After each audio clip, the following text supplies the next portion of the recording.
नमस्कार। आप तमाम मित्रों का वैज्ञानिक के दृष्टिकोण परिवार के फेसबुक लाइव में हार्दिक स्वागत है। वैज्ञानिक के दृष्टिकोण परिवार एक वेब पोर्टल के रूप में, एक वेब साइट के रूप में बहुत पुराना नहीं है। पिछले लगभग 3 महीनों में इसने एक आकार लिया, एक साइंस वेब पोर्टल के रूप में। इसकी जरूरत महसूस की जा रही थी कि देश भर में विज्ञान की गतिविधियां लगातार चल रही हैं छात्रों के बीच में, अलग अलग ढंग से, विषय आधारित भी, सामाजिक जागरूकता के सवाल पर भी। लेकिन जैसे जैसे विज्ञान और तकनीक के क्षेत्र में प्रगति हो रही है, अंधविश्वास का दायरा भी बढ़ता ही जा रहा है, वो घट नहीं रहा। ये एक बड़ी चुनौती है कि विज्ञान और तकनीक के मौजूदा दौर में अंधविश्वास का अलग अलग रूप में बढ़ता जाना, अलग अलग बाबा जी और माता जी जैसे गॉडमैन्स का सामने आना और लोगों को भ्रमित करना, तो एक चुनौती थी। और ये समझ बनी कि देश भर में चलने वाले अलग अलग समूहों, संगठनों के जरिए जो विज्ञान गतिविधियां हैं, उनके बीच एक समन्वय स्थापित किया जाए। और वैज्ञानिक दृष्टिकोण इस दिशा में प्रयास कर रहा है। आज कोरोना के इस महामारी के दौर में एक चिंता कोरोना के लेकर सब लोग है। वैज्ञानिक दृष्टिकोण भी इस मामले में बेहद संवेदनशील है, सजग है। और दूसरी लहर ने जो कहर बरपाया, इससे हम और आप सभी वाकिफ हैं। लोगों की परेशानी बढ़ी, लोगों की चिंता बढ़ी, और अब तीसरी लहर की चर्चा भी है। स्वाभाविक है कि जब तीसरी लहर की चर्चा हो तो पहली लहर से भी लोगों को काफी परेशानी हुई, झेलनी पड़ी, दूसरी लहर में थी, और अब तीसरी लहर की चर्चा है।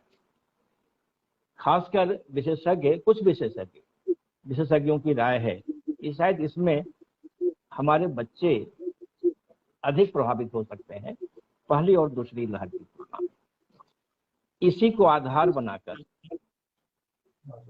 वैज्ञानिक दृष्टिकोण ने फेसबुक लाइव का ये आज ऑर्गेनाइज किया। और आज हमारे मुख्य वक्ता के रूप में, एक एक्सपर्ट के रूप में सामने है डॉक्टर नयन मुखर्जी। डॉक्टर नयन मुखर्जी का मैं हार्दिक स्वागत करता हूं इस फेसबुक लाइव में। Thank you.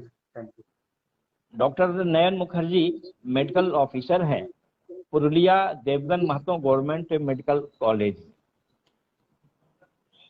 मेडिकल प्रैक्टिशनर हैं। और उसके साथ साथ अंधविश्वास विरोधी अभियान के एक बड़े सजग कार्यकर्ता के हैं या नेतृत्वकारी सदस्य हैं। पश्चिम बंगाल विज्ञान मंच से इनका एक संबंध रहा है। और पुरुलिया ही नहीं, पश्चिम बंगाल, बिहार, झारखंड के अन्य हिस्सों में भी जाकर इन्होंने अंधविश्वास के विरुद्ध जागरूकता का एक बड़ा काम उन्होंने किया या कर रहे हैं। कोविड में भी एक बहुत ही सजग व्यक्ति के रूप में, एक डॉक्टर के रूप में भी लगातार लोगों के बीच हैं, लोगों के बीच अपनी सेवा दे रहे हैं। डॉक्टर साहब से हम आग्रह करेंगे इस विषय पे, खास तौर से जो विषय हम लोगों ने तय किया कि कोरोना की तीसरी लहर की आशंका और बच्चों के लिए आवश्यक सावधानियां। अखबारों के माध्यम से भी और वैसे भी जब चर्चा होती है तो आमतौर से गार्जियन बच्चों को लेकर बहुत संवेदनशील हो जाते हैं। वो परेशान होते हैं कि यदि कहीं बच्चे प्रभावित हुए तब हमें क्या करना चाहिए। डॉक्टर नयन मुखर्जी अपने वक्तव्य में इस संबंध में विस्तार से बात अपनी रखेंगे। और फिर उसके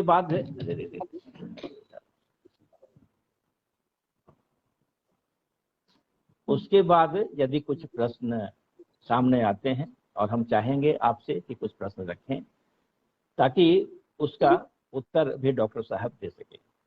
तो मैं अब डॉक्टर नयन मुखर्जी से आग्रह करता हूं कि इस विषय पे वो अपना वक्तव्य रखें। Doctor Nayan Mukherjee. Thank you sir. जो इसके लिए मुझे जो स्लॉट दे दिया इसके लिए आपको बधाई है, और जो ऑडियंस यहाँ पर मौजूद है उसको भी बधाई देती हूँ, क्योंकि ये हमारा बात नहीं है। हम तो जो बात कहेंगे वो तो ठीक है, लेकिन उसके साथ आपका भी कुछ प्रश्न है, उसको आप अगर रखिए तो वो भी अच्छा है, क्योंकि बहुत कुछ आपका प्रश्न में है, क्वेश्चंस भी है, उसको लेकर हम बात करेंगे। तो दोनों तरफ का ये बायलैटरल टॉक अगर होगा तो ये भी अच्छा है। तो पहले तो हम आपको बताएंगे कि आज का जो टॉपिक है वो है थर्ड वेव, तीसरा लहर के लिए, कि बच्चे लोग के ऊपर इतना कितना भी असर पड़ेगा और इसके लिए हम क्या क्या प्रिकॉशन लेना होगा। क्योंकि अभी तक जो बात सामने आया है वो जो मीडिया से लेकर डिफरेंट जो गवर्नमेंट से तरफ से आती है, ऐसे आता है एक पैनिक फैला हुआ है। पैनिक क्योंकि तीसरा आने से बहुत बच्चे लोग को इसमें इन्फेक्शन हो जाएगा और इन्फेक्शन का बाद उसका भी बहुत तबीयत भी बिगड़ जाएगा। ऐसे पैनिक इधर उधर फैला रहा है, लेकिन ये ठीक नहीं है। अगर साइंटिफिक एटीट्यूड में हम इसको बात करेंगे तो हम देख रहे हैं कि असली क्या होता है, क्योंकि ये एक इंडिया इस तरफ के होता है कि आप तो देखिए जो पहले जो चाइना में वुहान में पहले जो कोविड का जो अटैक हुआ उसके बाद वो तो कंट्रोल कर लिया, और दूसरी भी वहां पर लहर ऐसे भी नहीं हुआ। अब तीसरी लहर का बात तो वहां पर तो नहीं हुआ। कि इसका मतलब है जब उसका जो ये आया कि जब काम करते हैं गवर्नमेंट नहीं तो उसका उधर का जो पॉलिटिकल जो ये है आइडियोलॉजी है, ये सब मिलकर वो ऐसे करते कि उसमें कुछ पे ऑनेस्टी है। तो वो चाहते हैं कि हम सभी को इस लहर से हमको उसको प्रोटेक्ट करेंगे। किंतु इंडिया एक अजीब तरीका का देश है जहां पर अभी लहर नहीं आया, थर्ड वेव का लहर नहीं आया, लेकिन मीडिया से लेकर और कुछ बात में गवर्नमेंट की तरफ से ये इतना भी फैला दिया कि ज्यादा से ज्यादा लहर आएगा और बच्चे लोग को ज्यादा से ज्यादा प्रॉब्लम आएगा आगे। तो ये पहले तो हम आपको बताएंगे कि इस पैनिक में मत पड़िए। ये एक पैनिक इसका ऐसे करके लोगों को घबराते हैं, और जो अगर बात है जिसको जो हमारा देश में जो प्रॉब्लम है, एक तो फिनेंशियल प्रॉब्लम है, हाँ, दूसरा भी है सोशल प्रॉब्लम है, तीसरा है पॉलिटिकल प्रॉब्लम्स है। ये तो लेकर हमारा घर माने जो ब्रेन मैटर्स में इतना भी घुस दिया कि हम वो जो थर्ड लहर के लेकर ही हम सोचेंगे और जो बात है उसको हम भूल जाएंगे। तो पहले हम आपको बताएंगे ये इसमें लेकर कोई भी पैनिक मत हो जाइए, क्योंकि अभी जो डाटा आया है जो एम्स से जो पीडियाट्रिक्स डिपार्टमेंट से जो डाटा आया है, और बहुत सारा लोग लैंडसेट में एक डाटा आया है जिसमें ये बात बार बार की है कि इसमें मत पैनिक हुई। हाँ, तो कैसे ये जो बात हम कर रहे हैं इसके पहले जो लोग अभी इस प्रोग्राम को देख रहा है उसके बारे में हम थोड़ा सा थोड़ा सा बात करेंगे। पहले तो ये है जो कोविड क्या है ना, कोविड है कोरोना वायरस डिजीज। 19 में कोरोना वायरस डिजीज 19 में 19 कहता है। ये कोरोना वायरस जो है ये ऐसी बात कह रहा है कि पहला है, नहीं, ये पहला नहीं है। 1930 में इसका पहला ये आया, वो चाइना में आया। वहां पर एक चिकन में इसका लंग्स पे चिंग्स का लंग्स है वहां पर मिला। यहाँ पर 2016 में पहला भी आया जिसका वो कहते हैं मार्स का मतलब medium acute respiratory syndrome, Mars acute respiratory medium acute. इसका असर होता है कि कभी कभी इस पे लंग्स में इन्फेक्शन होता है, और लेकिन ज्यादा से ज्यादा प्रॉब्लम नहीं होता, वो ऐसे ऐसे ठीक हो जाता है। तो 2016 में ये आया कोरोना का। 18 या वो जो 2020 में जब 19 में जब हमारा के सार्स कहता है, सार्स का मतलब रहता है सीवियर एक्यूट रेस्पिरेटरी सिंड्रोम। तो यही इसका क्रोनियोलॉजी है। जो कोरोना वायरस पहले था, लेकिन वो स्ट्रेन लेकर वो ज्यादा से पावरफुल होकर वो आए थे। अभी इस साल जो 2021 में जो आए थे, ये और ज्यादा भी स्ट्रेन हुआ, इसका पावरफुल हो गया और इससे बहुत प्रॉब्लम हुआ, इसका इन्फेक्टिविटी ज्यादा होता, इसका मतलब है संक्रमण का जो हार है वो ज्यादा हो गया और मॉर्बिडिटी और मोर्टालिटी भी ज्यादा हो गया, कि इससे डेथ ज्यादा हो गया और प्रॉब्लम भी ज्यादा हो गया। ऐसे हमारा पास एक डाटा आया कि जिसको कोरोना वायरस से बच रहे हैं लेकिन उसका डायबिटीज होता है, उसका पैंक्रियास में थोड़ा सा प्रॉब्लम होता है और वो जो डायबिटीज है परमानेंटली इसको जिसका डायबिटीज नहीं था, जिसको लंग्स का कोई प्रॉब्लम नहीं था, ये दोनों जो ऑर्गन को इसको ज्यादा से ज्यादा डैमेज कर रहे हैं। तो इसलिए इसको हमारा पास ऐसे ही हो रहा है कि हमको इस जो कोरोना का जो संक्रमण है इसको रुकना पड़ेगा और कैसे हमको इससे निपटना पड़ेगा। तो अभी जो थायराइड का जो बात कर रहे हैं कि थायराइड का, तो ये बच्चा लोग का कितना भी असर पड़ेगा, इसके लिए हम थोड़ा सा कुछ बात करेंगे आज। तो ये तो कोरोना का, इसके पहले हमको जानना पड़ेगा जो कोविड का संक्रमण कैसे हो रहा है, इसका क्या क्या सिम्टम्स है और किसको हम सीवियरिटी कहता है, किसको हम। देखिए ये जो अब जब इंडिया में 5 लाख से ज्यादा लोग इन्फेक्टिविटी हो गया, कुछ दिन पहले ऐसे हो रहा है 5 लाख से ज्यादा लोग इन्फेक्टिविटी है, तो उससे डेथ भी 4000 से 4500 तक हो गया। इसका मतलब रहता है ज्यादा से ज्यादा लोग इन्फेक्टिविटी होता है, 5 लाख से ज्यादा लोग इन्फेक्टिव होता है, डेथ होता है 4000 से ऐसे आसपास। इसका मतलब है बाकी लोग तो इससे बच रहा है, तो कैसे इसको बच रहा है। अभी यहाँ पर हमारा डिस्ट्रिक्ट में, पुरुलिया डिस्ट्रिक्ट में अभी तक 1 लाख से ज्यादा लोग को इन्फेक्टिव हुआ, लेकिन अभी तक यार 120 के ऐसे 200 ऐसे जैसा डेथ हुआ, तो मतलब 1% से कम डेथ हुआ है।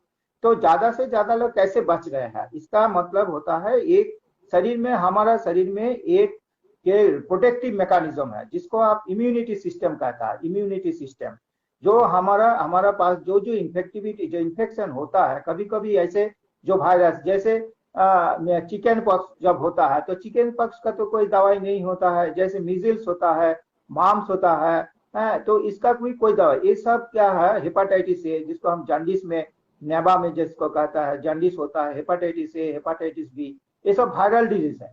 तो इस जो वायरल डिजीज जब हमारा अंदर में घुसते हैं, जो वायरस जो अंदर में घुसते हैं डिफरेंट वायरस, तो हमारे शरीर में जो प्रोटेक्टिव मैकेनिज्म है, इम्यूनिटी सिस्टम है, इस इम्यूनिटी सिस्टम से जो प्रोटेक्टिव फंक्शन है उसको बाहर से उसको फिक्स देते हैं, उसको उसके साथ फाइट होता है, जिसको हम कहते हैं फाइट होकर वो शरीर में एक प्रोटेक्शन देता है जिसको एंटीबॉडी कहता है। अब जो अंदर घुसते हैं, जो बैक्टीरिया, जो वायरस, जो भी प्रोटीन्स मटेरियल जो अंदर में घुसते हैं उसको हम एंटीजन कहते हैं। तो इस एंटीजन घुसने के बाद शरीर में जो लड़ाई चल रहा है इसको एंटीजन एंटीबॉडी रिएक्शन और इम्यून मैकेनिज्म कहता है। जिसका इम्यून मैकेनिज्म ज्यादा होता है, जिसका भी फाइट अच्छा होता है, तो उसका भी अच्छा भी प्रोटेक्शन आता है। इसलिए किसी लोग का बहुत मुश्किल होता है और किसी लोग का अच्छा से अच्छा होता है, कुछ भी नहीं होता है। ऐसे जो 80% अभी तो जो यह है, जो 80% से ज्यादा लोग जिसको कोरोना वायरस से इन्फेक्शन हो गया, तो उसका कुछ भी नहीं है, एसिम्टोमेटिक है। तो एसिम्टोमेटिक का मतलब है आपका पास, आपको अगर टेस्ट करेगा तो टेस्ट करने के बाद पता चलता है कि इसका कोरोना पॉजिटिव है, लेकिन उसका भी कोई भी असर नहीं, उसका बुखार भी नहीं है, उसका भी कोई भी दर्द नहीं है, कोई भी सिम्टम्स इसको डेवलप नहीं हुआ। ये 80% से ज्यादा लोग को ऐसे होता है, 80% से ज्यादा। और 10% ऐसे कुछ होता है, जिस 10% 15% को जिसको हम माइल्ड फॉर्म में कहता है। माइल्ड फॉर्म का मतलब होता है जिसका थोड़ा सा बुखार आते हैं, उसका साथ गले में दर्द होता है, उसका पास लूज मोशन, एक अभी जो 2021 में जो इन्फेक्शन हुआ उसका एक एक्स्ट्रा सिम्टम्स है, पहले जो 2019-20 में हुआ उसमें लूज मोशन का बात नहीं था, इस बार लूज मोशन जिसका डायरिया हम कहते हैं, ये डायरिया होता है ज्यादा से ज्यादा लोग को। तो बुखार कभी होता है, बुखार नहीं होता है, लेकिन उसका बहुत वीकनेस आता है। ऐसे होता है जो घर से बाहर नहीं जाता, इतना भी वीक कर देता है क्योंकि इसका इम्यून सिस्टम के इतना भी डैमेज कर देता है जिसमें वो बहुत वीक हो जाता है। तो ये सब सिम्टम्स होता है, गले में दर्द होता है, खांसी होता है, और स्मेल और टेस्ट भी चला जाता है। स्मेल ये क्योंकि ये जो वायरस है, ये वायरस पहले तो हमारा पास ऐसे ये था कि ये ड्रॉपलेट में होता है। ड्रॉपलेट का मतलब है जब आप स्नीजिंग हाँ करता है कि खांसी करता है, खांसी तो तब वहां से जो बाहर जो एयर जो बाहर निकलता है वो बाहर का अंदर आसपास जो रहता है इसका कांटेक्ट में जो आता है तो उसका इसको ड्रॉपलेट इन्फेक्शन कहता है। लेकिन अभी एक डाटा आया 2006 का साइंटिस्ट का जो इंटरनेशनली जो अच्छे से जिसमें नोबेल प्राइज विनर है वो बताया कि ये तो ड्रॉपलेट इन्फेक्शन में होता है लेकिन इसका साथ एयरबोर्न है। एयरबोर्न का मतलब होता है जो एयर में वो स्प्रेड होता है एक हिसाब से ज्यादा, क्योंकि अभी उसको प्रूफ ऐसे हुआ क्योंकि एक ही घर में एक ही ये में 2-3 फ्लैट अगर होता है तो उसमें देखा जाता है कि एक फ्लैट के घर में दूसरा फ्लैट में जो आदमी रहता है उसका पास उसका साथ कोई कांटेक्ट भी नहीं हुआ लेकिन उसका भी ये हुआ। तो ऐसे सुनकर कि ऐसे कहता है कि यार और इसलिए एयरबोर्न कहता है कि अभी इतना लोग इन्फेक्शन हुआ इस साल इतना भी लोग इन्फेक्शन होगा जे उसका बहुत मुश्किल होता है किसका साथ कोई भी कांटेक्ट नहीं हो वो भी इन्फेक्शन हो गया। तो जो कोई भी हो स्प्रेडिंग जो जिसमें हो ड्रॉपलेट हो और एयरबोर्न हो लेकिन जब वो कांटेक्ट में आए कि एयरबोर्न में आए तो इन्फेक्शन होता फैला जाता है। अब ये इन्फेक्शन कहाँ पर जाता है, पहले तो नोज में जब गले में रहता है गले में वो अंदर में वो 3-4 रोज तक ऐसे गले में रहता है तो उसके बाद वो फेफड़े में जाता है। फेफड़े में जाके वहां पर कोई भी रिएक्शन होता है जिसको हम एंटीजन एंटीबॉडी रिएक्शन। अब फेफड़े में जब रिएक्शन होता है वहां पर एक यह कहता है साइटोकाइनिन स्ट्रॉम कहता है इसको साइटोकाइनिन स्ट्रॉम पर। इसलिए हम ये बात बताया कि बच्चे लोग को ये जो रिएक्शन होता है बच्चे लोग के इस इन्फेक्शन कम होता है क्योंकि अभी देखिए जे इतना 2 साल हो 2 साल इसका इन्फेक्शन लेकिन बच्चे लोग का कम होता है। तो इसका मतलब क्या होता है बच्चे लोग क्यों कम होता है, इसका मतलब पहला तो इसका इम्यूनिटी सिस्टम ठीक नहीं है। इम्यूनिटी सिस्टम तैयार होता है इमेच्योर इम्यूनिटी सिस्टम है। तो इम्यूनिटी सिस्टम अगर इमेच्योर होता है तो उसका रिसेप्टर जो है जिसमें वायरस जहां पर रिसेप्शन करता है कभी आप जो रिसेप्टर का मतलब होता है जब वायरस हमारा अंदर में घुसते हैं तो अगर हमारा अंदर उसको अगर पहचाने तो उसको तब अंदर में घुस देते हैं, अगर नहीं पहचाने तो नहीं घुसेंगे। तो इसलिए एक इसको रिसेप्टर कहता है। तो बच्चे लोग को रिसेप्टर भी कम है और दूसरा भी इसका इम्यूनिटी सिस्टम इतना तैयार नहीं हुआ जिसमें वो जो वायरस इतना भी लोडिंग नहीं हुआ। इसलिए इसका साइटोकाइनिन स्टॉर्म जो रिएक्शन होता है जो लोग एडल्ट लोग को जिसमें भी इतना रिएक्शन हो रहा है जिसके लंग्स का प्रॉब्लम इसमें ज्यादा से ज्यादा प्रॉब्लम होता है लंग्स को। लंग्स में ये रहता है फेफड़े में रहता है और फेफड़े में जाकर इसका जो ये है रिएक्शन होके फेफड़े का जो फंक्शनिंग सिस्टम है उसको फंक्शनल सिस्टम को डैमेज करते हैं।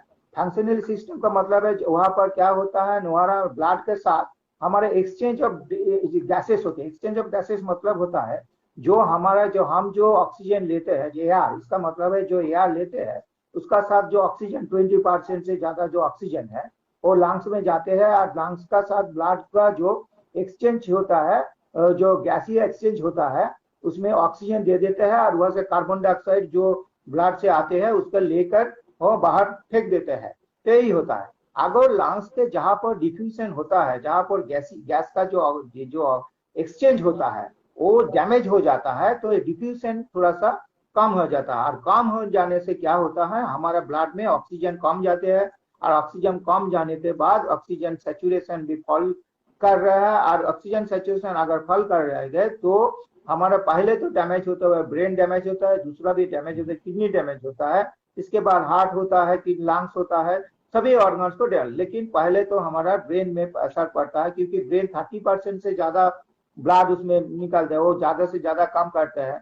दूसरा भी किडनी 27% से ज्यादा ब्लड वहां पर जाते हैं। तो इसमें अगर ऑक्सीजन नहीं मिलेगा तो उसका ऊपर भी ज्यादा कोई किसी का भी ब्रेन डैमेज होने के बाद उसका भी सांस का जो रेस्पिरेटरी सेंटर है वो भी ये होता है। और फेफड़े का जो प्रॉब्लम होता है फेफड़े में अगर इससे रिएक्शन होता है जो साइटोकाइनिन रिएक्शन होता है ज्यादा होता है तो फेफड़े का डैमेज ज्यादा होता है। लेकिन यहाँ पर हम एक बात की है कि बच्चे लोग को ये जो फेफड़े का जो रिएक्शन है जो एक कम होता है। क्यों कम होता है पहले तो हम बता रहे थे इसका जो इम्यून सिस्टम है वो तब अब तो हमारे तब नहीं, ये 5 साल तक तो कम इम्यून सिस्टम का मैच्योरिटी कम होता है। दूसरा भी है साइटोकाइनिन जो स्टॉर्म होता है, जिसमें अडल्ट लोग को ज्यादा से ज्यादा डैमेज होता है, बच्चे लोग को डैमेज उतना भी नहीं होता है। और इसलिए डैमेज नहीं होता है, इसलिए बच्चा लोग के ऊपर इसका असर कम होता है।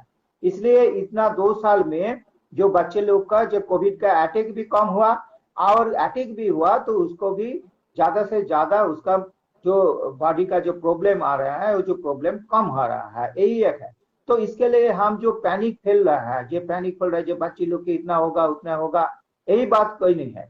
एक तो है जो जो हमारा सिम्टम्स है, हम तो पहले ये 4 फेज में इसको हमको सिम्टम्स को ये किया। पहले तो है एसिम्प्टोमेटिक है, जिसका कोई भी ये नहीं मिला।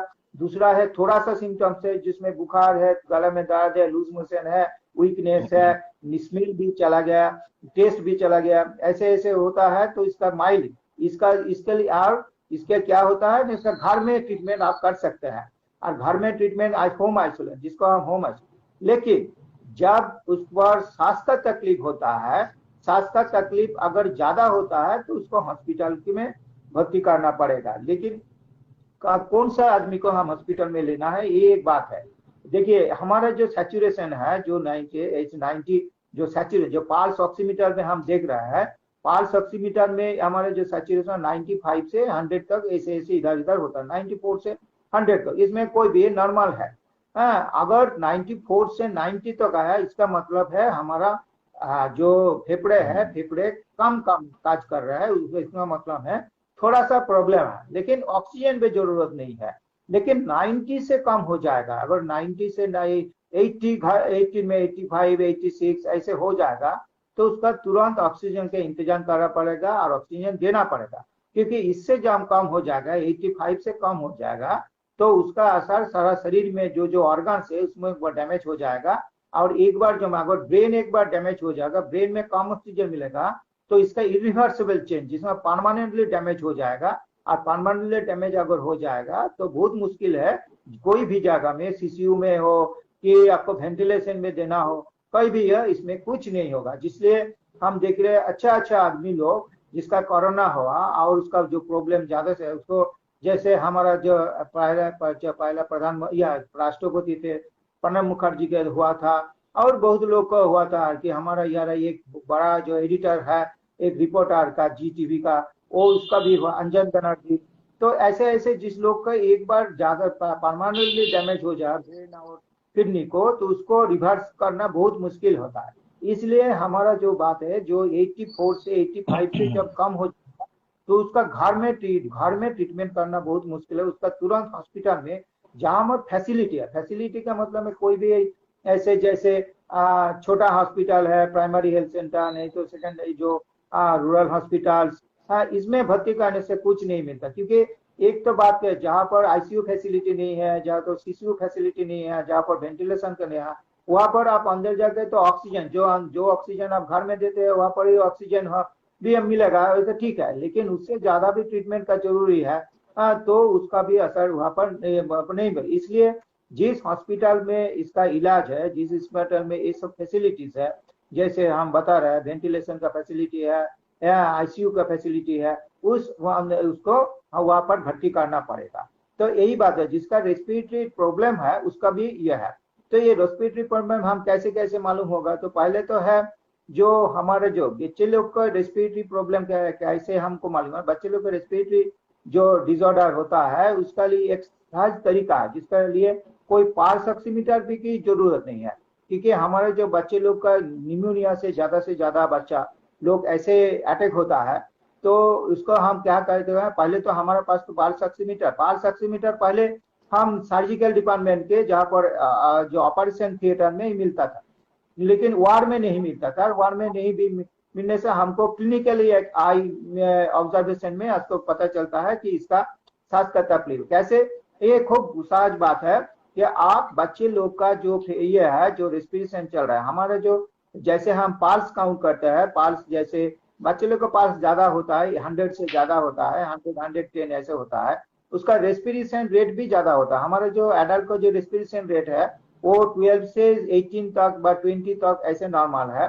अगर 20 से 24 तक है तो भी नॉर्मल है, लेकिन 24 से अगर ज्यादा हो जाएगा उसका मतलब है इसका फेफड़े का ऑक्सीजन का जरूरत है, और फेफड़े का ऑक्सीजन का जो उसका मतलब है ऑक्सीजन का जरूरत है, अब ऑक्सीजन देना पड़ेगा। नहीं तो 30 से अगर 30 हो जाएगा तो उसका मतलब है ये ऑक्सीजन कम जाते हैं और खून में कम मिलता है, और उसका तुरंत भी ऑक्सीजन देना है। तो एक इसने हम काउंट करेंगे ना, हमारे जो रेस्पिरेशन रेट है हम ऐसे करके, ऐसे जैसे यहाँ पर हाथ दे के ये 1 है, 2 है, ऐसे 1 मिनट काउंट करिए, ऐसे नॉर्मली इसको काउंट करना चाहिए। ऐसे नॉर्मली ये बच्चे लोग को जो है, बच्चे लोग को 30 तक हम नॉर्मल करते हैं। बच्चे लोग को थोड़ा सा रेस्पिरेशन जैसे 5 साल तक हमका रेस्पिरेशन रेट 30 तक का नॉर्मल करता है, और जितना उम्र बढ़ता है रेस्पिरेशन थोड़ा कम कम होते हैं, ऐसे 18-20 में वो हो जाते हैं।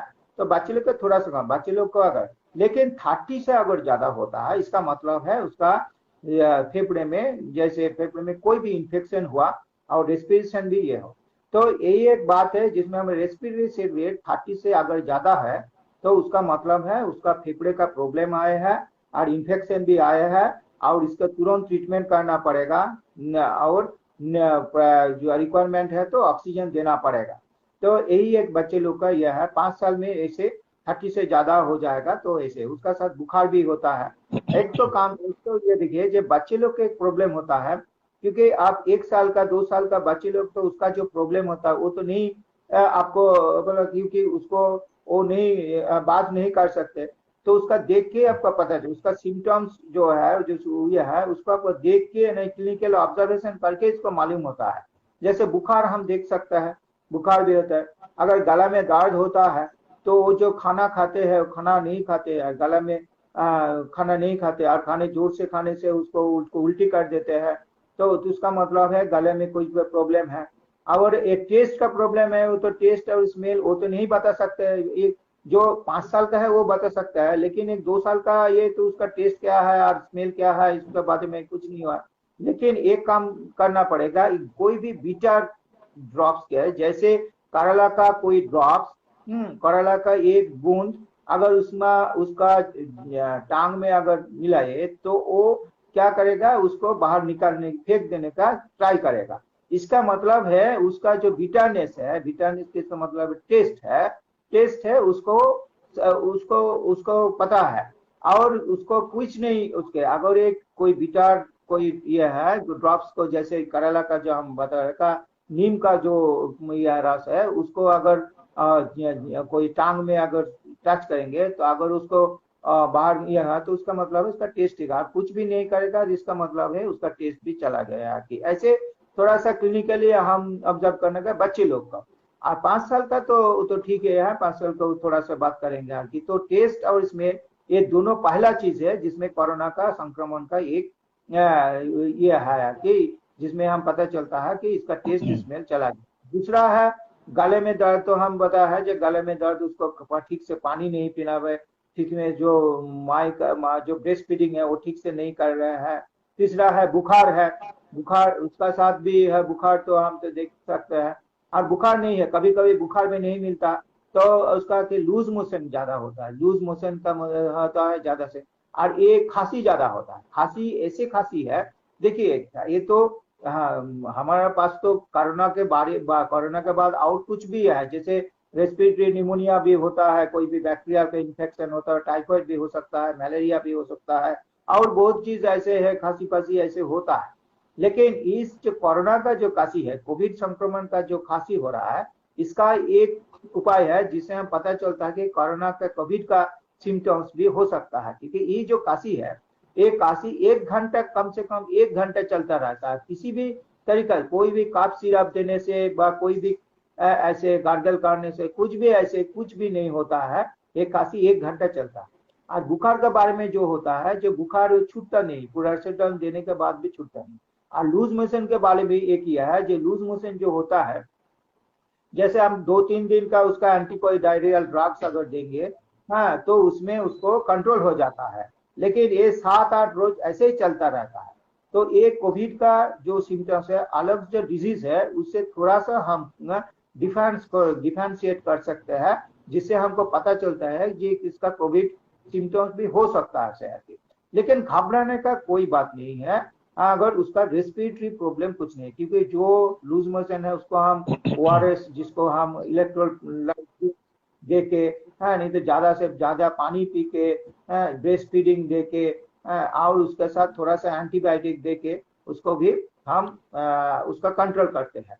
और एक बात है, ये जो सिम्टम्स का जो बारे में, और जो इसका बाद जो सिम्टम्स है जो हम बात कर रहे हैं कि रेस्पिरेटरी अगर ट्रैवल है तो बच्चे लोग का घर में ऑक्सीजन नहीं दे सकते हैं, क्योंकि एडल्ट लोग को आपको पता चलता है, क्योंकि hyper oxygen is also a very dangerous thing. जब आपको अगर ऑक्सीजन देने का तरीका ठीक नहीं होता है, ज्यादा से ज्यादा ऑक्सीजन देने से एडल्ट लोग को प्रॉब्लम नहीं होती, इसलिए क्योंकि एडल्ट लोग का जो क्लिनिक उसका कोई प्रॉब्लम हो तो बता सकता है, इवन बच्चे लोग को तो आप बता नहीं सकता, उसका प्रॉब्लम आ जाएगा तो आपके समझ नहीं आता।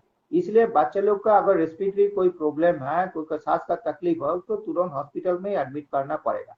लेकिन घबराने का बात ये नहीं है, क्योंकि यहाँ पर जो बच्चा के जो लोग है, देखिए हमारे जो आदमी जो लोग कोविड में अटैक हुआ और डेथ जो हुआ, उसका डेथ भी कोविड के साथ जो हो रहा है इसका कोमॉर्बिडिटी, जिसको बच्चा लोग को कोमॉर्बिडिटी कम होता है। कोमॉर्बिडिटी का मतलब होता है एडल्ट लोग का जो होता है, एडल्ट लोग के जैसे डायबिटीज ज्यादा होता है, एडल्ट लोग का जो प्रेशर भी ज्यादा होता है, मेटाबॉलिक डिसऑर्डर्स, इलेक्ट्रोलाइट डिसबैलेंस भी ज्यादा होता है, टेंशन भी ज्यादा होता है। जो लोग टेंशन ज्यादा होता है उसका भी एड्रेनालिन सीक्रेशन जो अंदर में होता है, एड्रेनालिन सीक्रेशन ज्यादा होता है। और एड्रेनालिन, नॉरएड्रेनालिन, एफ्रिन जो हार्मोनल जो ये सीक्रेशन अगर ज्यादा हो जाता है तो उसका डायबिटीज भी बढ़ जाता है, उसका भी प्रेशर भी ज्यादा बढ़ रहा है। बच्चा लोग को ये नहीं है, बच्चा लोग को कोमॉर्बिडिटी होता है लेकिन कम होता है।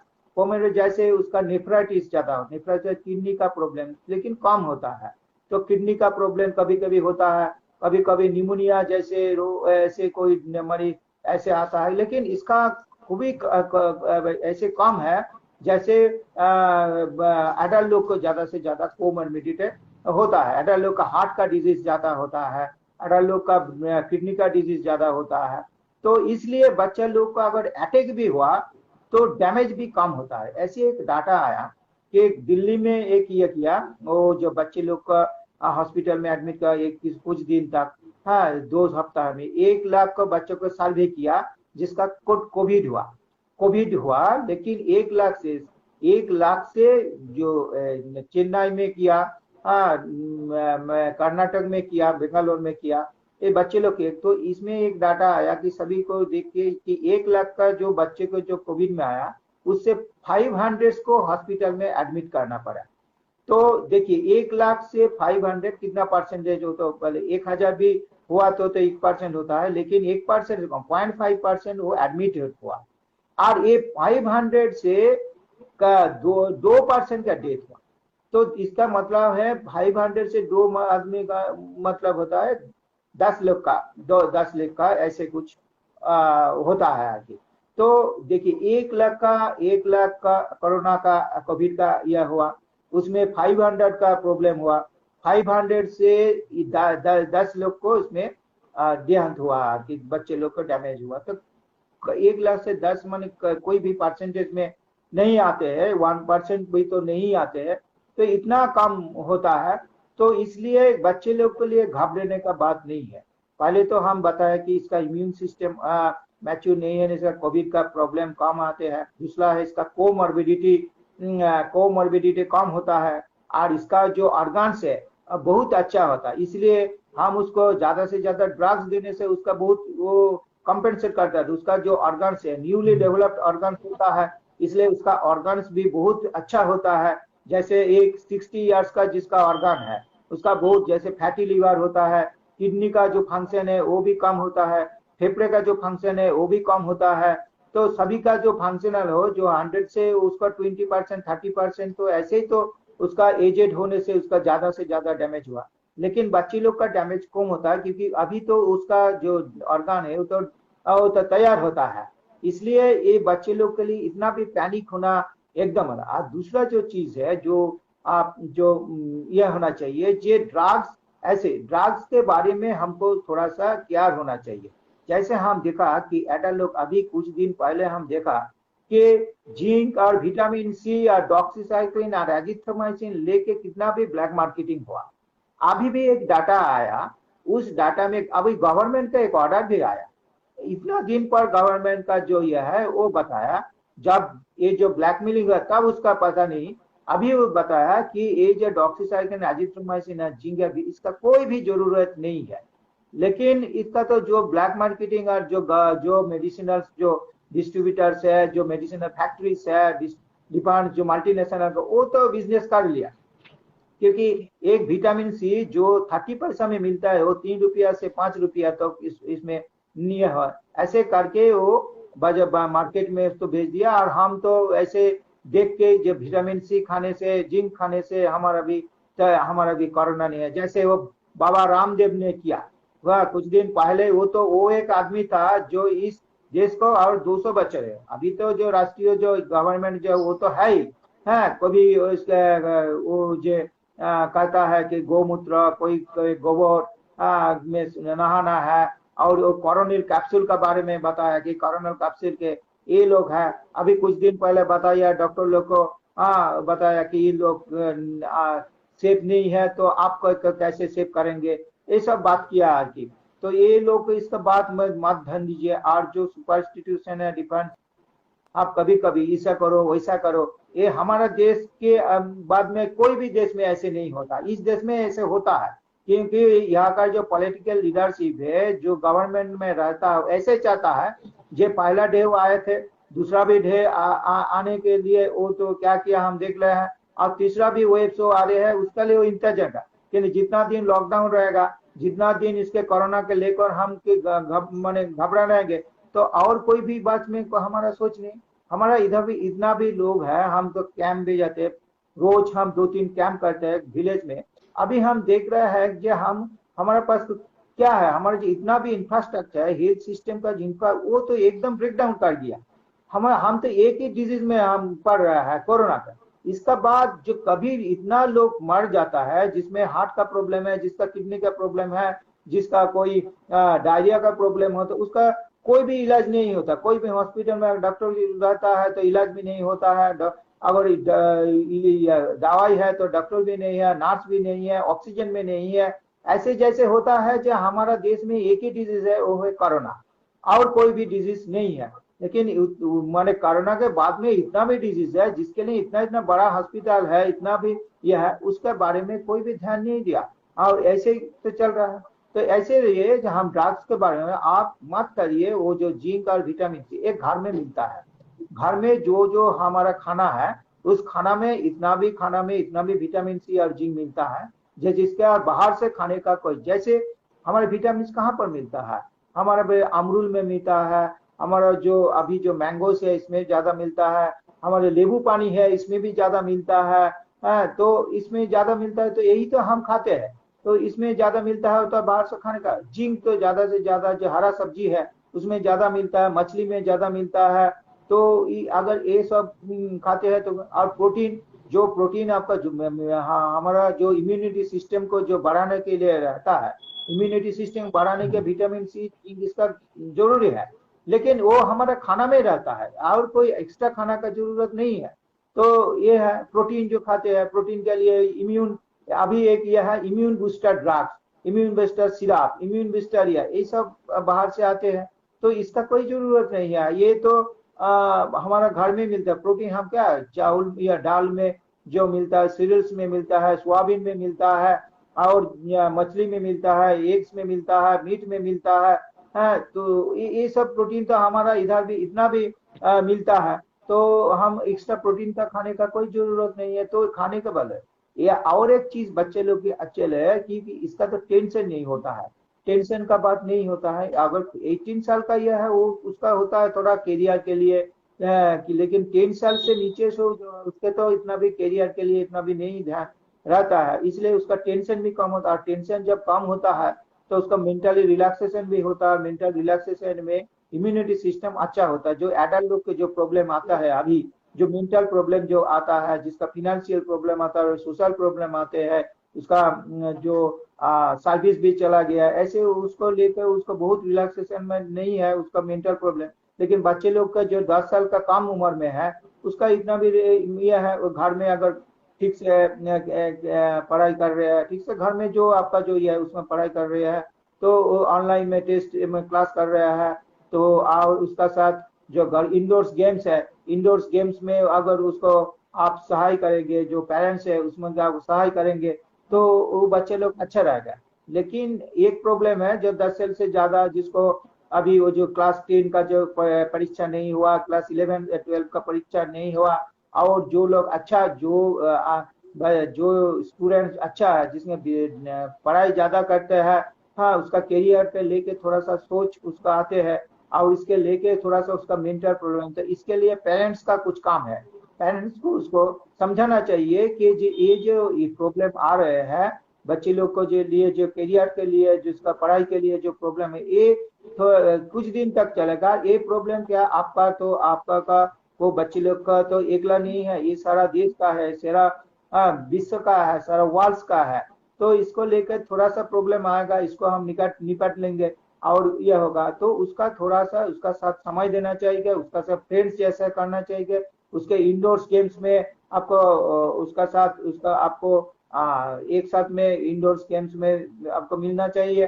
आप घर का काम में उसका ज्यादा से ज्यादा ये ना देने, तो ये सब आपको करना पड़ेगा, और इस करने से आपका बच्चे लोग अच्छा रहेगा, तो बच्चे लोग का इम्यून सिस्टम भी अच्छा रहेगा, और इम्यून सिस्टम अच्छा रहेगा तो उसका कोरोना अगर हो जाएगा तो बच्चे लोग का कोरोना के लेकर ये है, जो बच्चे लोग का अगर कोरोना होगा तो उससे जो ओल्ड एजेड है, घर में जो ओल्ड एज है उसका साथ थोड़ा कांटेक्ट करना है, क्योंकि उसका कुछ असर कम होता है, लेकिन उसका जो उससे ट्रांसमिट होता है, जो ओल्ड एज का जो आदमी है, जहाँ का जहाँ के ग्रैंड फादर्स है, ग्रैंड पेरेंट्स है, तो उससे कांटेक्ट होता है, कांटेक्ट में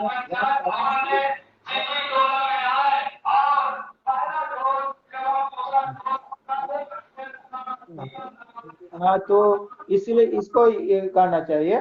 तो इसके लिए तो इम्यूनिटी, तो एक बच्चा लोग के इम्यूनिटी सिस्टम के बढ़ाने के जो खाना हम बता रहे हैं कि प्रोटीन ज्यादा खाना चाहिए, जिंक और विटामिन सी घर में है, घर में जो यह जो फ्रूट्स है, जो हरा सब्जी है, जो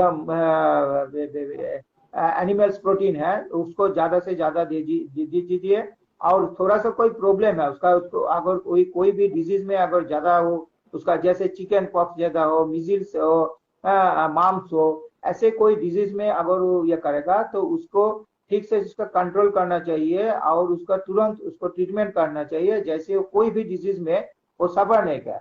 क्योंकि अगर कोई भी डिजीज में है, जैसे वायरल का डिजीज है, वायरल डिजीज के उसका इम्यून सिस्टम थोड़ा कम हो जाएगा, और थोड़ा कम होने से कोविड का अटैक भी ज्यादा होगा।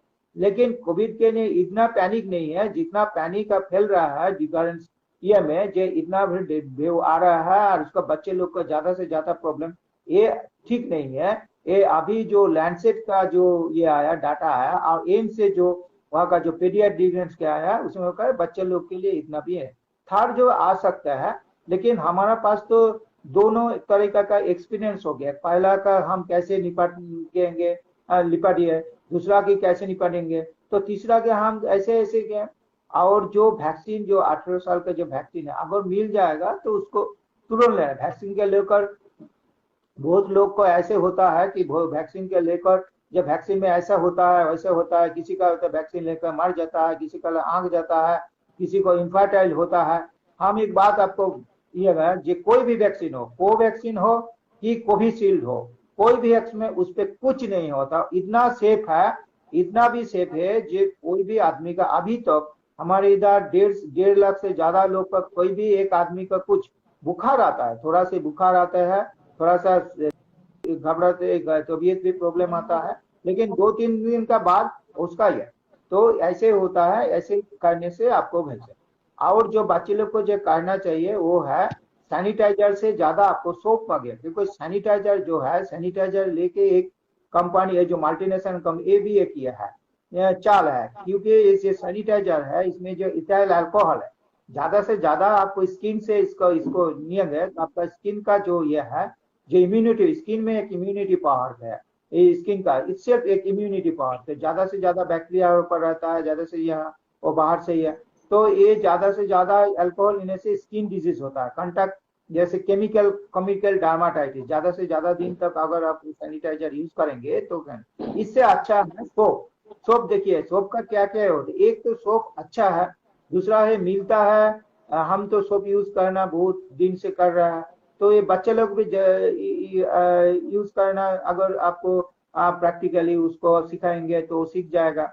दूसरा है एक इजीली अवेलेबल है। तीसरा है इसका दाम कम है, हाँ मार्केट में ज्यादा से ज्यादा अवेलेबल है, तो सोप सैनिटाइजर से बहुत अच्छा होगा, और सोप का यूज करना सीखने चाहिए आदमी। और एक बात है कि ये जो मास्क है, मास्क पहनना उसको पहले से ही सिखाना चाहिए, और थोड़ा सा फिजिकल डिस्टेंस जो बात हम करें इसका अगर कर सकते हैं तो ये भी कर सकते हैं। तो ये सब ये है जो हम रूल्स है, जिसको रूल्स को मानना चाहिए जो घर में रहता है। और दूसरा है इम्यूनिटी सिस्टम को बढ़ाने के लिए उसको प्रोटीन और जो जो खाना हम बताए उसको ठीक से, नींद बच्चे लोग को नींद तो ऐसे ही ज्यादा होता है, तो अगर नींद अच्छा है तो वो भी अच्छा है। और कोई भी डिजीज में वो सफर करता है तो डिजीज को ट्रीटमेंट भी ठीक से मैंने उसका कंट्रोल में करना चाहिए, जिसको नेफ्राइटिस है, जिसको स्टेरॉयड है, स्टेरॉयड नहीं तो और भी बड़ा कोई डिजीज है जिसको जिस स्टेरॉयड में क्या होता है ना, इसको स्टेरॉयड में नेफ्राइटिस, जो लोग नेफ्राइटिस है और निमो या रेमोटाइड आर्थराइटिस, नहीं तो वो जो रेमोटाइड फीवर जैसे कुछ डिजीज है जिसके ज्यादा से ज्यादा दिन तक उसका दवाई खाना पड़ता है, जिसको एपिलेप्सी है, जिसको एपिलेप्सी में को कुछ भी हेल्थ रेट ज्यादा से ज्यादा, इसको तुरंत उसको ठीक से ठीक खाना चाहिए। और स्टेरॉइड जो यूज करते हैं उसको स्टेरॉइड ठीक से दे दीजिए, ज्यादा से ज्यादा स्टेरॉइड मत दीजिए, क्योंकि स्टेरॉइड में इम्यूनिटी सिस्टम बहुत कम हो जाता है, और इम्यूनिटी सिस्टम कम हो जाता है कोविड का ये अटैक होता है।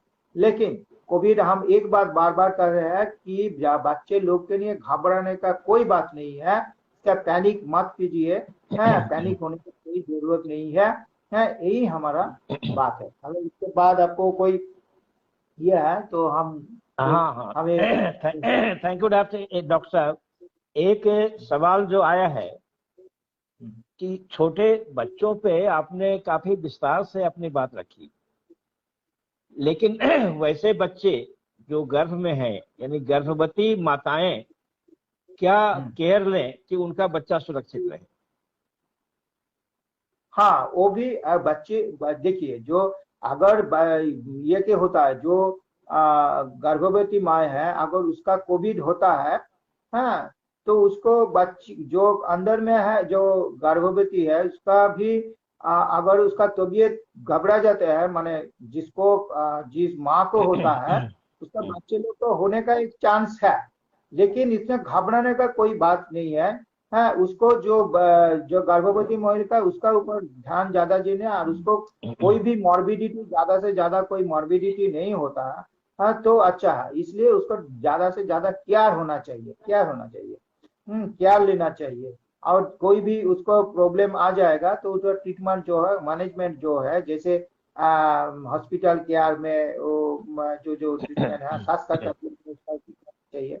लेकिन अगर माँ को अच्छा लगेगा तो बच्चों भी अच्छा लगेगा। अभी डॉक्टर साहब वैक्सीन को लेकर के चर्चा चलती रही, और ये एक जो परिणाम सामने आया कि वैक्सीनेशन का बहुत एक पॉजिटिव असर पड़ा है बड़े लोगों पे। बच्चों के वैक्सीनेशन की बात भी चल रही है, उसका प्रयोग भी शुरू हुआ, चल रहा है।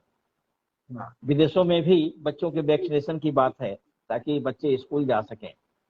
तो क्या बच्चों के लिए वैक्सीन की इतनी जरूरत है? उनका वैक्सीनेशन किया जाना चाहिए? कितना यूजफुल होगा, कितना फ्रूटफुल होगा?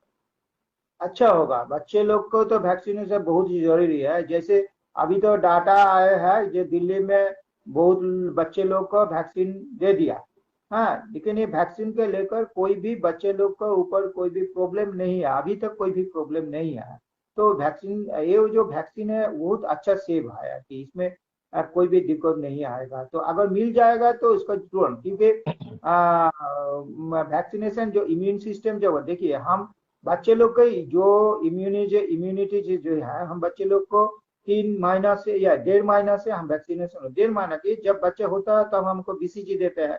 हाँ, बीसीजी का ट्यूबरकुलोसिस से उसका साथ उसको पोलियो वैक्सीन देता है, उसके बाद हेपाटाइटिस है, उसे 1.5 महीने के बाद उसको पेंटावेलेंट देते हैं।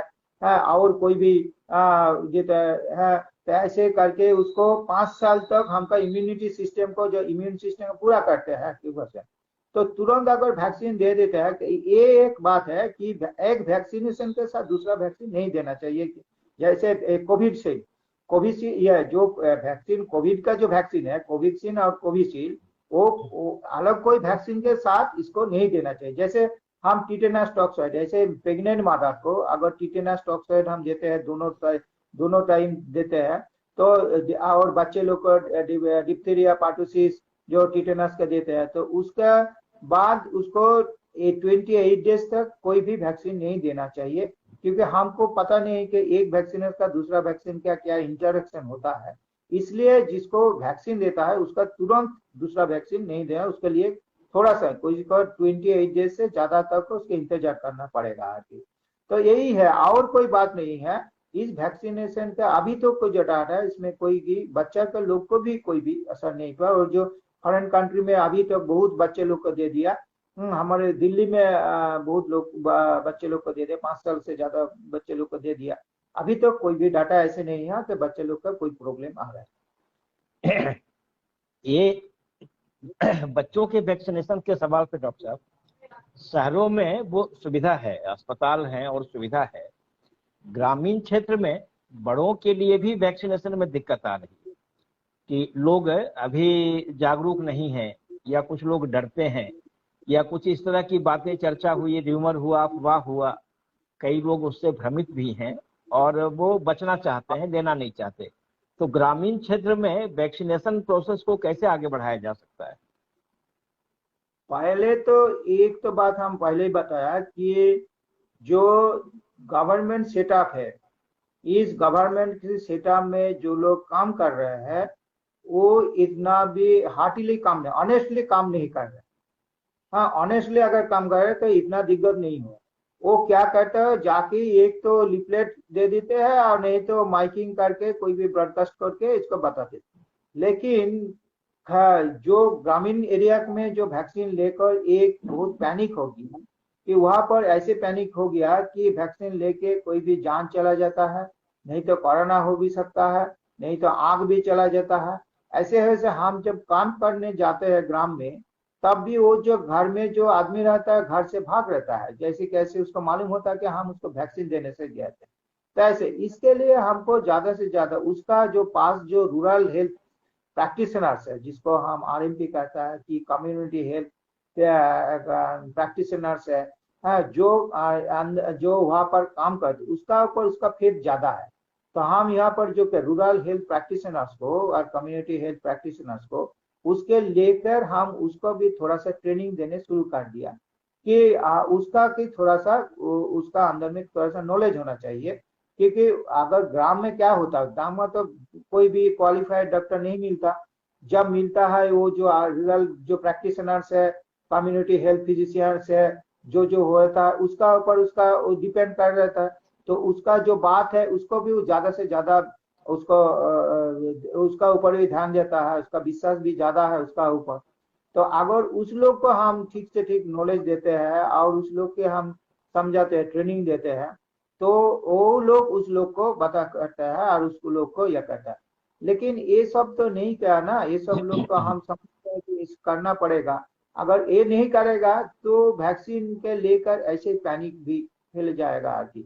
और वैक्सीन ऐसे किएगा, वैक्सीन के लेकर तो अभी इस ये कोई भी ऐसे ये नहीं है जो कब देंगे कब आएंगे। ऐसे तो बात किया कि 18 से ज्यादा लोग को 18 उम्र का अभी तो यहाँ पर नहीं मिला। अभी 45 का जो मिलता है, कभी मिलता है तो कभी मिलता नहीं। ये एक बहुत ये है जो ठीक से ठीक माने जो कम्युनिकेशन है, सप्लाइंग सिस्टम है, वो एक बात तो वहां पर टीवी मीडिया में वो एक बात कर रहा है, वो जो मन की बात ऐसे कर रहा है, लेकिन प्रैक्टिकली ये सब तो नहीं होता। प्रैक्टिकली तो हम समझता हम वैक्सीनेशन का यहाँ पर कोऑर्डिनेटर है उनका पुरुलिया डिस्ट्रिक्ट, हम वैक्सीन का कोऑर्डिनेटर है। हम तो देखते हैं कितना भी दिक्कत होता है वैक्सीन मिलने के लिए है। तो ये अगर गवर्नमेंट ठीक से ठीक ऑनेस्टली काम नहीं करते तो ऐसे भी होता है। एक सवाल और डॉक्टर साहब, एक महत्वपूर्ण सवाल कि हम कोरोना से लड़ने के लिए इम्यून सिस्टम के मजबूत होने की बात करते हैं, और एक जो आंकड़े बताते हैं कि देश के बड़े हिस्से में, जिसमें हमारा झारखंड, बिहार, पश्चिम बंगाल, उड़ीसा और बहुत बड़ा एरिया आता है, जहां बच्चे कुपोषण के शिकार हैं। तो जब बच्चे जिनको एक पूरा प्रॉपर खाना नहीं मिलता, खाने के जिनके लिए इंतजाम नहीं है, और वो कुपोषण के शिकार हैं बड़ी संख्या में, उनके लिए कैसे समाधान होगा? कुपोषित बच्चे कैसे फाइट करेंगे कोरोना से? कैसे इसको हम लोग देखें और क्या समाधान निकाला जा सकता है इसका? देखिए, तो हम जो रूरल एरिया में जब गए थे और उसका भी थोड़ा सा स्टडीज किया, तो ऐसे पता चला कि कोविड का जो अटैक हो रहा है वो जितना माने सिटी एरिया में है, टाउनशिप एरिया में जितना भी हो रहा है, रूरल एरिया में उतना भी नहीं है। इसका जो जो हम ये किया, एक माने स्टैटिस्टिक्स किया कि क्यों इतना काम है। इसका मतलब है, एक तो वहाँ का रूरल एरिया का जो बच्चे लोग है कि बड़ा लोग है, जो वो कोई भी कोई काम करता है, जैसे बच्चे लोग तो वहाँ पर खिलता है, फिरता है, ज्यादा से ज्यादा नेचुरल ऑक्सीजन भी मिलता है, पॉल्यूशन भी कम होता है ये सब है उसका भी। और जो घर का जो एडल्ट जो है वो भी ज्यादा से ज्यादा काम करता है, उसका टेंशन भी कम होता है, फिजिकल एक्सरसाइज भी जाता है। बच्चे बच्चे लोग ऐसे इधर उधर घूमता है। तो ऐसे एक, या न्यूट्रिशन का बात कीजिए तो न्यूट्रिशन वो जो खाना वहां पर मिलता है, उस खाना से उसका तो मैल न्यूट्रिशन थोड़ा भी है, प्रोटीन भी कम होता है। हाँ, ऐसे तो होता है। लेकिन जो खाना का, जैसे वो जो गगली के लिए, गगली एक छोटा सा शामुक जैसा वो मछली है, उसमें इतना भी प्रोटीन है। उधर के जो जो फ्रूट्स है वो का जो फॉरेस्ट में जो फ्रूट्स है वो खा के उतना भी उसका ये है। तो ऐसे उसका ज्यादा से ज्यादा ऐसे उसका इम्यूनिटी सिस्टम ज्यादा, हमारा जो ऐसे हम तो देखे जो अमेरिका में कितना लोग इतना भी यह है, किंतु लेकिन अमेरिका में इतना लोग माने उसका मोर्टेलिटी, इतना मोर्टेलिटी है। कलकत्ता में इतना लोग मर जाता है, जहाँ जहाँ दिल्ली में इतना लोग, मुंबई में ऐसा लोग, ऐसे इतना भी ज्यादा लोग मर जाता है। इसका कारण है, एक तो उसका टेंशन ज्यादा होता है, दूसरा फिजिकल एक्सरसाइज नहीं करता है, तीसरा है उसका इम्यूनिटी सिस्टम थोड़ा कम है, और ठीक से उसको रिलैक्सेशन में नहीं होता, नींद ठीक नहीं जाता है। तो विलेज एरिया में ये प्रॉब्लम, ये जो ये है, ये पॉजिटिव थिंकिंग है रिगार्डिंग कोविड अटैक है। तो इसलिए वहाँ पर यार दूसरा है फिजिकल डिस्टेंसिंग में, तो विलेज में ज्यादा से ज्यादा कांटेक्ट में, जैसे हम मार्केट में इतना भी संग मार्केट में जाते हैं, ये में जाते हैं, काम में जाते हैं, बस में चढ़ते हैं, ट्रेन में चढ़ते हैं, तब तो जो रूल्स है वो तो ठीक से फॉलो नहीं करते। लेकिन रूरल एरिया में तो घर से इतना भी जगह है, इतना भी उसका माने एनवायरनमेंट इतना भी यह है, ये थोड़ा सा उसका मदद करते हैं। लेकिन इससे साथ जो गवर्नमेंट के करना चाहिए, थोड़ा सा खाना की जरूरत है। खाना की अच्छा अच्छा खाना होने से उसको भी अच्छा होगा। ये तो गवर्नमेंट के थोड़ा सा रिस्पॉन्सिबिलिटी है। और कुछ भी एनजीओ अभी काम कर रहा है डिफरेंस एरिया में, एनजीओ उसको खाना देते हैं, उसको थोड़ा सा उसका मदद करता है। इससे हमको मतलब जो एनजीओ काम कर रहे हैं, जो डिफरेंट जो ये है, तो इसमें थोड़ा सा उसको रुक सकता है। लेकिन ऐसे रूरल एरिया का जो पीपल के लेकर इतना घबराने का कोई बात नहीं है। ऐसे देखिए, उतना मॉर्बिडिटी कम है, मोर्टेलिटी कम है, वह डायबिटीज भी कम होता है, शुगर भी कम या प्रेशर भी कम होता है, उसका लोग ठीक से नींद जाता है। ऐसे ऐसे एक बात तो है जिसमें कोविड का अटैक भी रूरल में कम होता है। थैंक यू डॉक्टर साहब, आपने काफी महत्वपूर्ण जानकारी साझा किया। निश्चित तौर से हम बहुत थैंकफुल हैं, आभारी हैं आपके।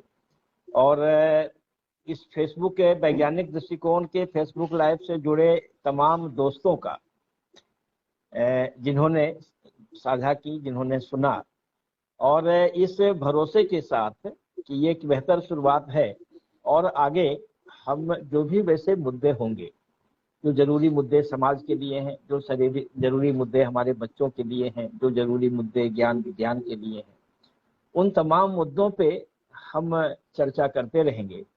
एक विशेषज्ञ के रूप में डॉक्टर नयन मुखर्जी का हम स्वागत करते हैं, आभार व्यक्त करते हैं। वे बहुत व्यस्त हैं अपने प्रोफेशन में और अपना बहुत ही कीमती और बहुमूल्य समय निकाल कर डॉक्टर साहब ने ये समय दिया। थैंक यू डॉक्टर साहब। हम लोग इस कार्यक्रम को यहीं क्लोज करते हैं। तमाम साथियों को थैंक्स, धन्यवाद, आभार।